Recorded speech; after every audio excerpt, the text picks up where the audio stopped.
কয়লাৰ ট্ৰাকৰ পৰা ধন সংগ্ৰহৰ নতুন কৌশল গুণ্ডা টেক্স তুলিবলৈ আৰক্ষীয়ে পুহিছে লোকেল দাদা নিশা ধন দাবী কৰিবলৈ কয়লা ট্ৰাকৰ পিছ লয় গুণ্ডাই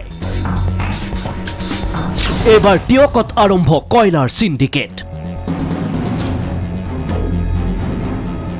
কাৰ্বি আংলঙৰ চিলনিজানত কেনেদৰে কয়লা মাফিয়াই সিন্ডিকেট চলাইছে হবিস্তাৰে দেখুৱালো সিন্ডিকেট চক্ৰৰ পকেটত উপায়ুক্তৰ পৰা ডিএফও পৰ্যন্ত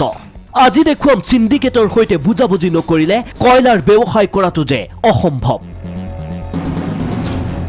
মাৰ্ঘেৰিটাৰ পৰা আহিছিল বহিৰাজ্যলৈ যাবলগীয়া এইখন কয়লা ভৰ্তি ট্ৰাক নিশা ৰাজপথত পাৰ্কিং কৰোতেই মাৰুতি কাৰত আহিল আৰক্ষীয়ে পোহা গুণ্ডা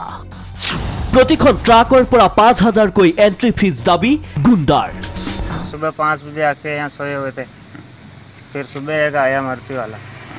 उसने बोला मैं गाड़ी का नंबर ले गए भी तुम्हारी 5000 की एंट्री नहीं हो रही फिर वो गाड़ी का नंबर लेके चले गया फिर उसके बाद में पुलिस वाले आए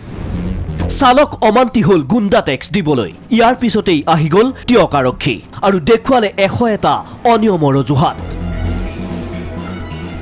কৰ ফাকি অতিৰিক্ত বোজাইৰ অজুহাতত জব্দ ট্ৰাক পিছে জব্দ কৰা 5খন ট্ৰাক আৰক্ষীয়ে হস্তান্তৰ কৰিবনে সংশ্লিষ্ট বিভাগক ইয়াৰ পূৰ্বেও ৰাজ্যৰ বহু প্ৰান্তত আৰক্ষীয়ে জব্দ কৰিছিল কয়লা ভৰ্তি ট্ৰাক পিছে পৰৱৰ্তী সময়ত থানাৰ চৌহদৰ পৰাই ৰহস্যজনকভাৱে অন্তৰ্ধান হয় জব্দ কৰা ট্ৰাক নিশ্চয় টিয়ক আৰক্ষীও ব্যতিক্ৰম নহব টিয়কৰ পৰা পৰাগ চেতিয়াৰ ৰিপৰ্ট DY365